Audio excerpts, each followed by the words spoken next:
Hey everybody, it's the Curse, and today I'm going to bless you with something special. We're going to preview and analyze 12 uniques that are meant to be coming out in 0.9 multiplayer patch for last Epoch in March.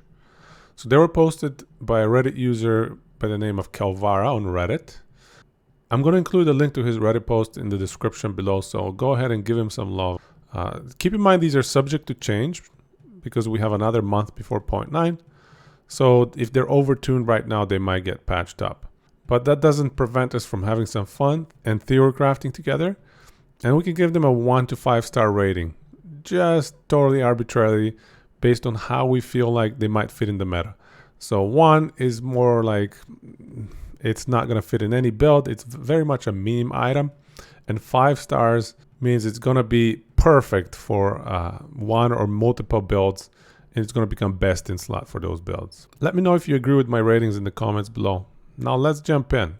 Starting with Shadow Beacon, a two-handed mace, 105 max melee void damage, which is a tier 7 prefix.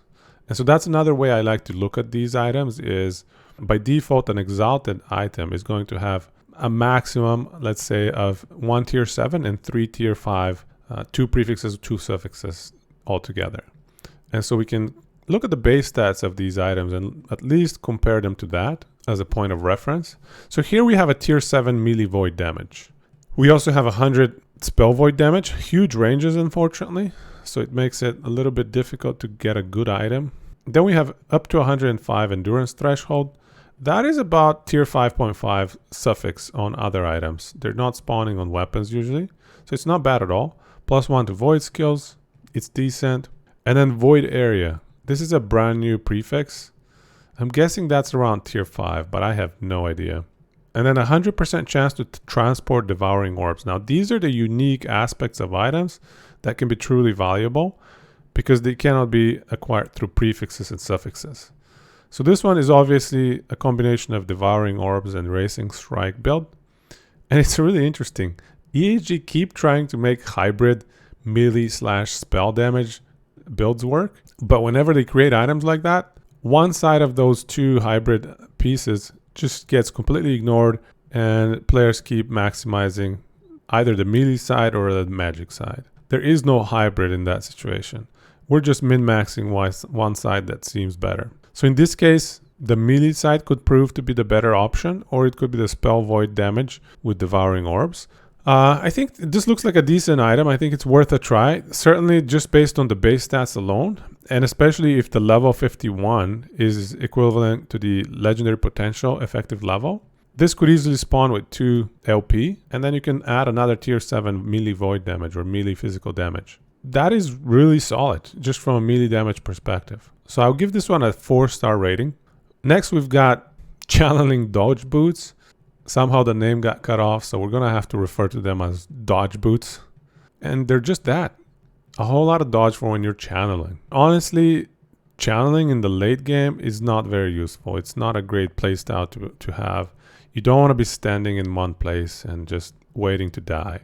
So yeah, this boots, I'm going to give it a 2-star rating, but it really could be amazing if the effective level for LP happens to be 0. In which case you can get like 4 LP and make it crazy good. But the chances for that are low. I'm guessing LP will be around 50 plus. Next one is more interesting. Firestarter's Torch. It's a scepter that deals no damage whatsoever. But it seems like it's a level 0 requirement and an effective level of 0 is what I'm going to guess. Again, that information is not available just from the screenshot of the item. The way you want to think about items that can spawn with 4 LP like this one is at that point you're comparing them with the base stats of a potentially exalted item. You can put any exalted items 4 prefixes and suffixes into this as long as it has 4 LP. All of these bonuses become the base stats for the item if you're comparing it to that other exalted item that had the exact same 4 affixes. So let's look at the actual stats. Spread flames on hit, it's alright. This one is huge. 40% more fire damage to enemies afflicted by spreading flames. This is a massive bonus. And then 67% increased fire damage over time. -4 fire spell mana cost, a little bit of move speed. So this item is obviously easily synergized with Ignite builds and any other damage over type builds that you don't use spell damage, because the spell damage is virtually 0. Other than that, is there any other builds that could leverage this one?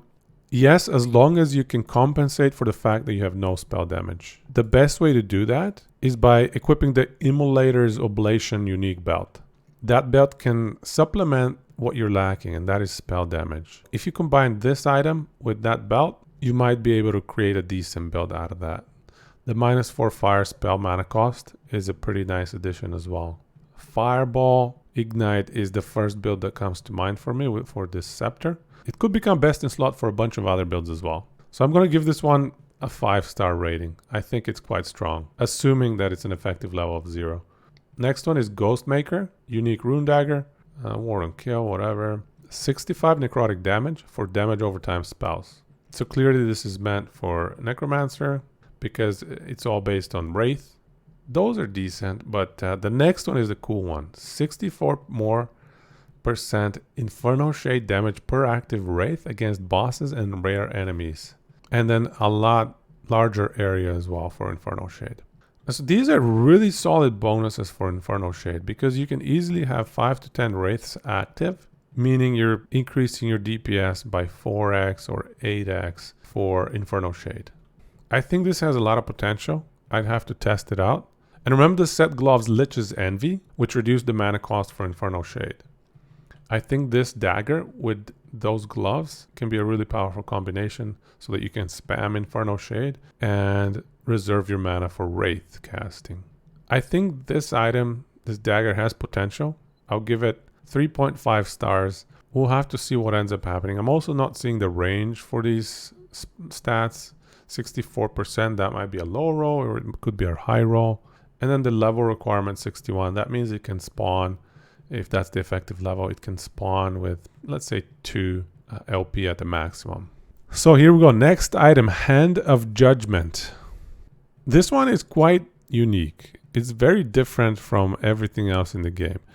It gives you fire damage per attunement for judgment while you're unarmed. So that means no weapons equipped. I don't know what it means in terms of shields, whether shields count as unarmed or not, but it is interesting. Increased area as well. What I have to say about it is all of these stats look amazing, but just from a design standpoint, I'm not the biggest fan of removing an item slot for your hero. It just seems counterintuitive to an ARPG. ARPGs is about min-maxing across your entire set of gear, and to have items that all of a sudden make other item slots obsolete, I'm not a fan of it. But all that being said, I think it does have potential. I do wonder whether this fire damage applies to Judgment's Sacred Ground as well. If it does, I think there will be some Sacred Ground builds that are more viable. I don't know. I'll give it a 3-star. Next one is Fragment of the Enigma. I think this one's really cool. It would have been nicer if it was in the crit chance offhand catalyst, but unfortunately it's not. So we have a tiny little bit of apply spark chance charge on hit. And then this bonus right here, 2 lightning damage per intelligence for spark charge. You can easily get between 50 to 100 int with a spellblade. You're looking at 100 to 200 lightning damage added to your spark charges. Significantly increased area and basically double damage for your spark charges applied by melee attacks.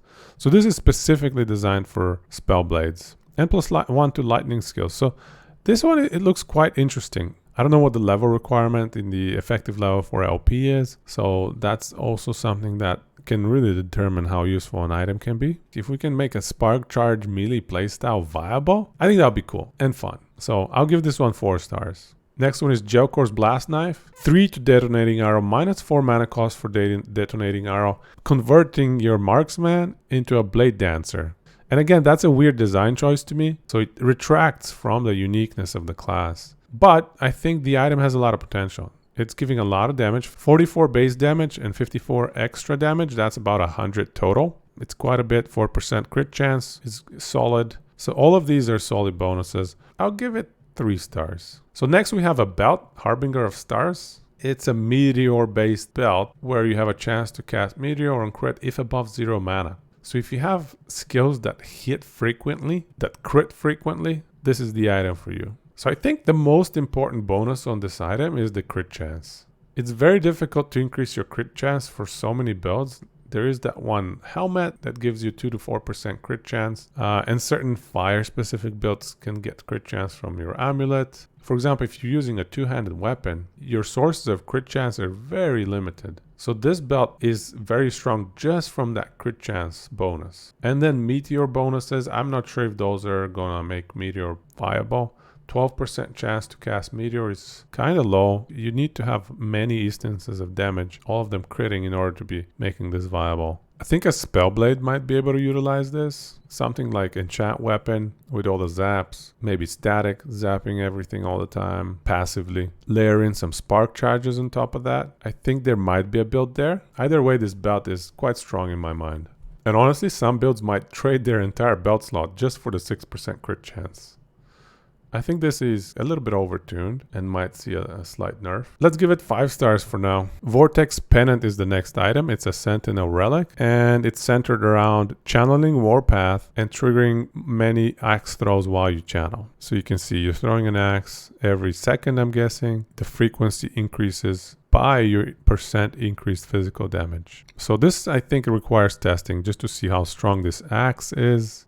We don't have enough input as to what the DPS of this axe would be. The plus Warpath plus all throwing attacks is nice. This item looks interesting, but it requires testing. I'm going to give it 3 stars just because we don't have enough information.